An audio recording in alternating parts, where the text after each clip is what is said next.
The origin of theatre might be found in the ritual circle or rectangle, the orchestra or dancing place laid out at the foot of a hill. Here Dionysus was celebrated, the Greek god of fertility and wine, said to be born out of the thigh of Zeus. The worship of Dionysus was ecstatic by nature.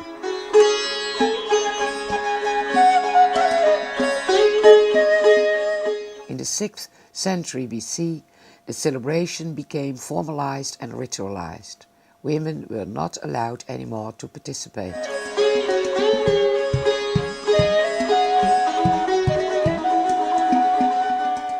Nearby the orchestra, a temple of Dionysus was built, and in the middle of the orchestra a thymele or altar was placed, and it is thought that the celebration started with the sacrificing of a goat, called tragos. A probably uniformly dressed chorus of up to 50 men sang, accompanied by perhaps more or less oriental sounding music, a so-called dithyrambe, a hymn in honor of Dionysus. Symbolic gestures of the chorus dance seem to have been closely related to the words that were sung.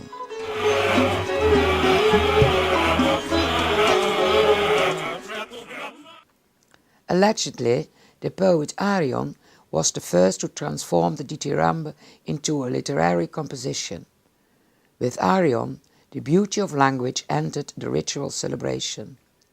In the late 500s BC, in Athens, a democratic discourse arose, striving to give all male inhabitants of middle and lower classes a voice in state affairs.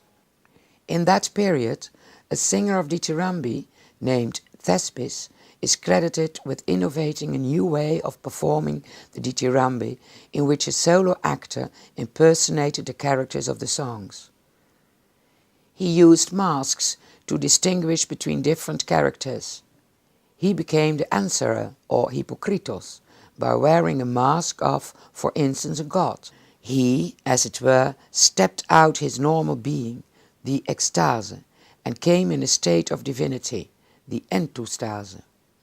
The actor spoke and acted as if he was divine, and interacted with the leader of the chorus and its members, who acted as narrators and commentators.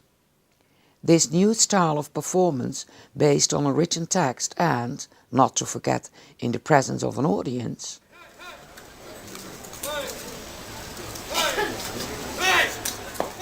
may have marked the birth of theatre as we know it today.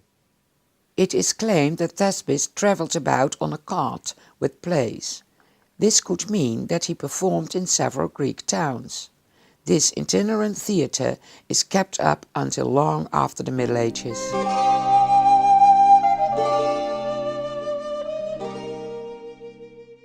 In 534 BC, during an annual festival called the City of Dionysia, a competition for the best tragedy was instituted by the ruler of Athens at that time, Peisistratus, and Thespis won this first documented competition. Thespis' pupil, Phrynichus, was credited with introducing into drama female characters, played by men wearing female masks. He also introduced contemporary subjects. He won the competition with the Phoenice, who celebrated the defeat of the Persian king Xerxes at the sea battle of Salamis. However, none of his works, nor that of any other dramatist from the 6th century BC, have survived. In the 5th century, the City Dionysia festival became very popular in Athens. Temporary wooden tiers of benches were built up on the site of the Acropolis. Note the rectangular shape of the orchestra. During the festival, a rectangular building called the Xkene, meaning tent or hut, was erected behind the orchestra, where the actor, who played several roles, could change his costume and mask. Perhaps the Xkene itself served to represent the location of the place, usually set in front of a temple, palace or house. Typically, there were 2 or 3 doors in the Xkene that led out onto the orchestra, and from which the actor probably could enter and exit.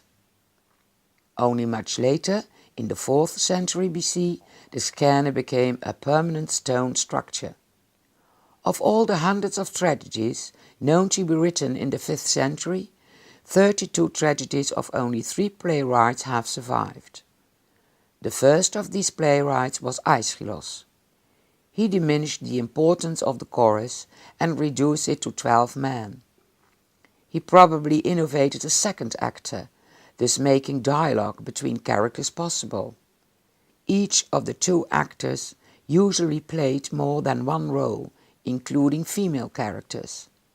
They wore always painted masks made of perishable linen, cork or lightweight wood. In particular on vase paintings, these tragic masks and costumes are depicted, but in most cases these faces are from a period later than the 5th century.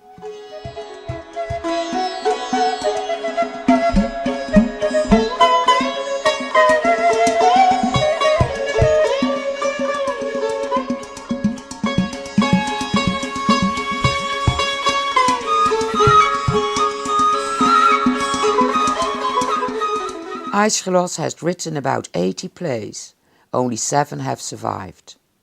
Now we see a brief summary of a TV recording of his tragedy Agamemnon, in which the actors wear masks. Note that the performance is indoors. In Aeschylus' times, the actors played in the open air, with thousands of spectators. So, in those days, the delivery is probably more declamatory than realistic. The play starts with a prologue. This watchman is standing on the roof of the skene, representing the palace of Agamemnon. He is waiting for a signal announcing the fall of Troy to the Greek armies. The torch blaze that means Troy's finally taken. Next comes the parados, or the entrance of the chorus, made up of old citizens, telling and singing the story of the Trojan War. His blood king, Agamemnon. The queen Clytemnestra appears, and the chorus hears from her that Troy has fallen. Clytemnestra, the Greek armies have taken the city of Priam. A herald appears and confirms the tidings. King Agamemnon, welcome him warmly. King Agamemnon enters in his chariot with Cassandra, a Trojan princess whom he has taken as his slave and concubine. First I greet Argos and the gods of this blood clan. Clytemnestra welcomes him, professing her love. I'm not ashamed to confess in your presence my love for my man lord. Agamemnon acts coldly toward her. Your words, like my absence, lasted too long. And eventually he walks on a carpet of purple robes and he enters the palace. If it means so much.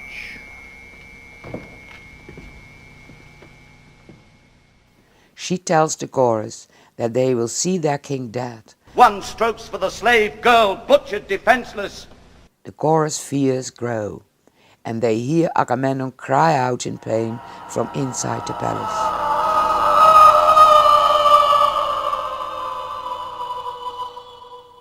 Clytemnestra appears, standing over the corpses of her husband and Cassandra. She declares that she has killed him to avenge Iphigenia, their daughter who was sacrificed so that the Greek fleet could sail to Troy. A revel in glory! He's had his libation. Then the queen is joined by her lover Aegisthus. They take over the government. A dose of the strong arm will soon get you docile. The chorus declares that Clytemnestra's son Orestes will return from exile to avenge his father. He'll kill this couple. You and I, we'll rule this house.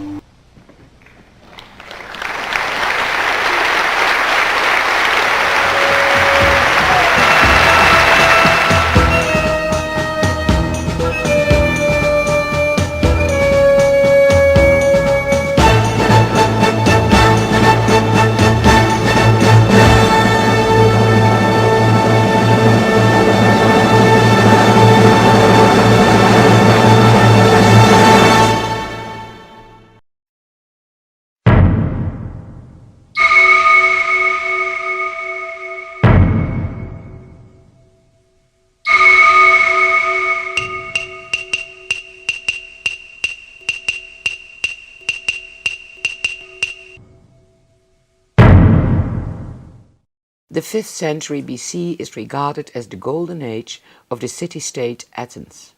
At this time also tragedy was at its height in Athenian society. In this era, 32 tragedies of 3 playwrights have survived. We have seen the first playwright, Aeschylus, in the foregoing video.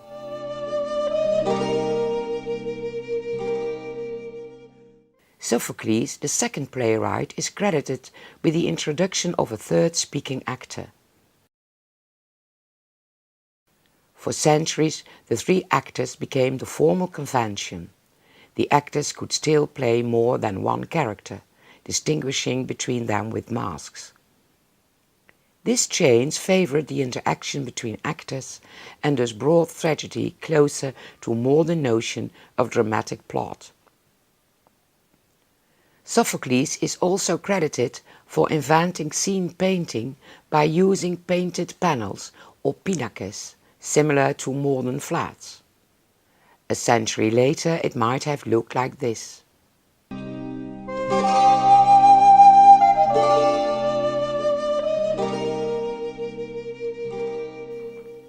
Sophocles is regarded as the most skillful of the 3 dramatists. His play, Oedipus Rex, or King Oedipus, is often called the most perfect Greek tragedy, although, by exception, he did not win the city of Dionysia with this play. Compared to Aeschylus, Sophocles created more complex and psychologically well-motivated characters. We now see a famous scene of Oedipus Rex, in which Oedipus fully realizes that he killed his father and married his mother. Aristotle called this change from ignorance to knowledge anagnorisis. What more do you want to know? This man here was asking you about a child. Was it you who gave him that child? Was it? Yes, it was me. I wish I'd died that day. If you are that man, sir, the boy my friend took to Corinth, you were marked out for suffering from the day you were born.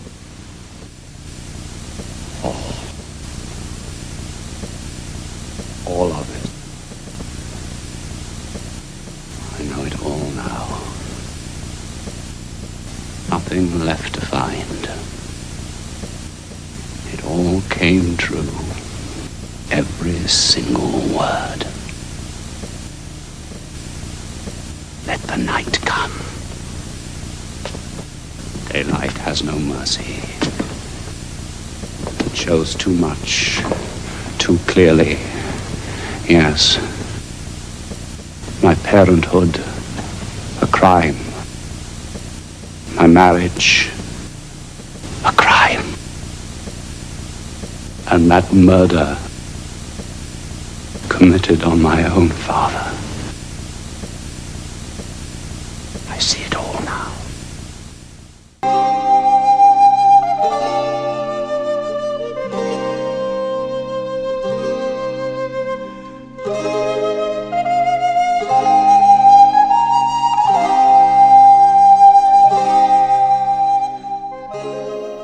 Euripides was the last playwright in the 5th century BC from whom 18 complete tragedies have survived. His plays foreshadow the ultimate form of drama as we know it today by employing a more naturalistic or human approach in contrast to the remote scale and the formalized conventions used by both other playwrights. That in his days his plays were not highly appreciated might, among other things, be a consequence of the calling in question by his characters of the sense of justice of the gods, and by showing strong, intelligent women characters. Here an example of a strong woman in perhaps his masterpiece, Medea, winning only the 3rd prize at the Dionysia. Medea, a foreign princess, is just now ordered into banishment by Creon, the king of Corinth. She has to leave behind an adulterous husband, Jason, who wants to marry the daughter of the king. Corinth is not well ruled, the city where even a woman, Even a foreigner suffers unjustly the rods of power, is not well ruled. What haven, what sanctuary? Where will you wander?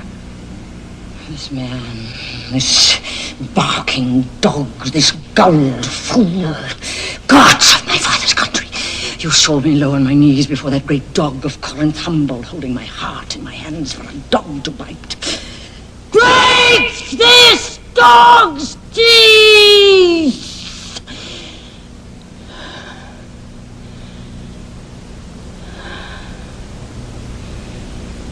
Women, it is a bitter thing to be a woman.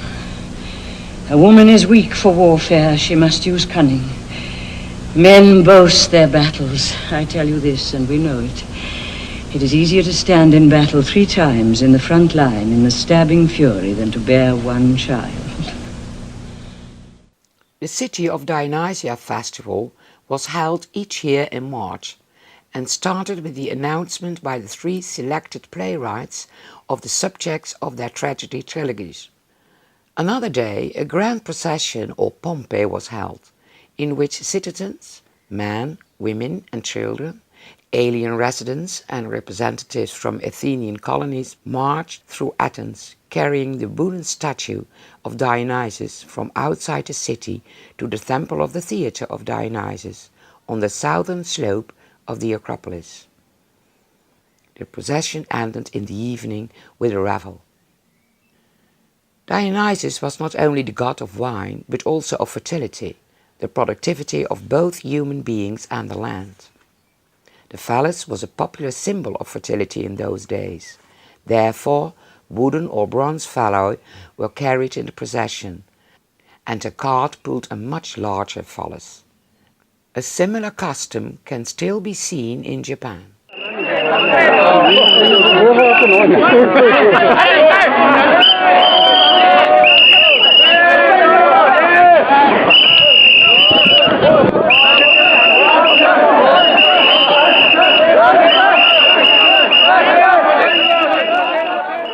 In 508 BC, a new contest was instituted at Dionysia. In order to stimulate loyalty within the newly formed Athenian tribes, a dithyramb contest between the choruses of the 10 tribes was held, separate from men and for boys.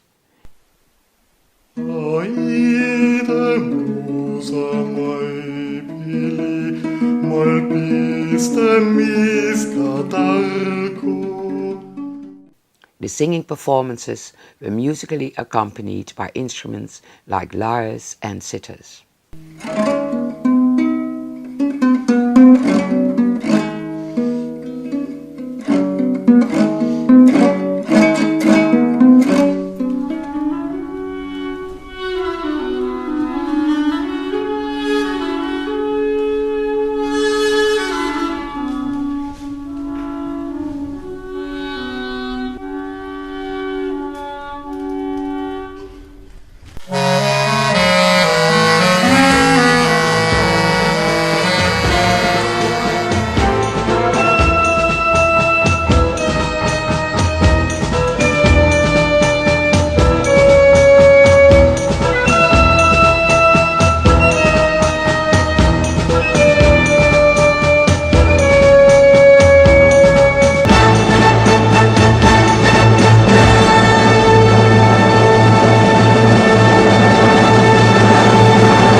Around 501 BC, the Dionysia was again extended with a dramatic innovation, the satyr play.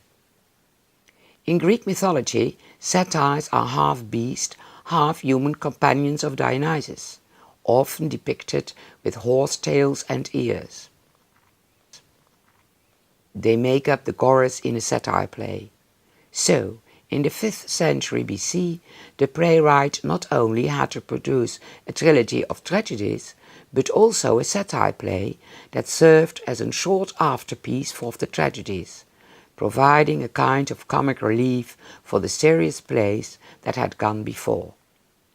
Satire plays were often a burlesque version of a mythological subject, ridiculing gods or heroes, situated in a rural area, with boisterous scenes, a lot of drinking, vigorous dancing, and indecent colloquial language.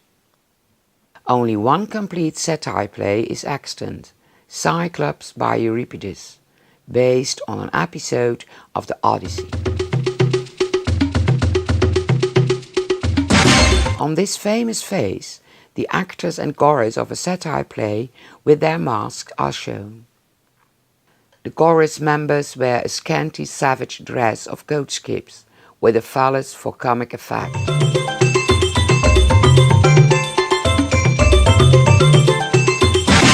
The structure of a satire play is similar to that of a tragedy. Play episodes alternate with choric odes. Popularity of the satire plays declined. Public preference comedy, probably because of its connection with the contemporary events. In the 4th century BC, only one satire play was produced each year for the Dionysian.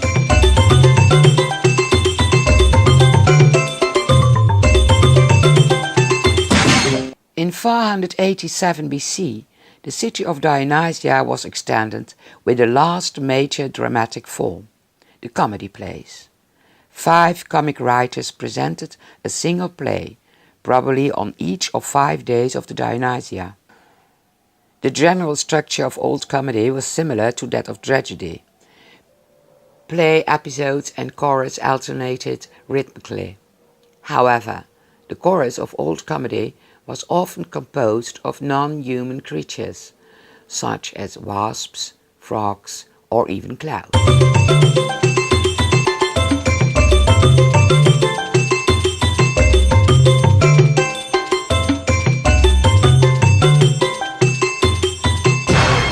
While tragic actors wore elaborate pattern-woven garments, which were similar to the robes of priests and musicians, comic actors wore ludicrous costumes, padded at the breast, buttocks and stomach, with long floppy leather phallus for the male characters, not the chorus.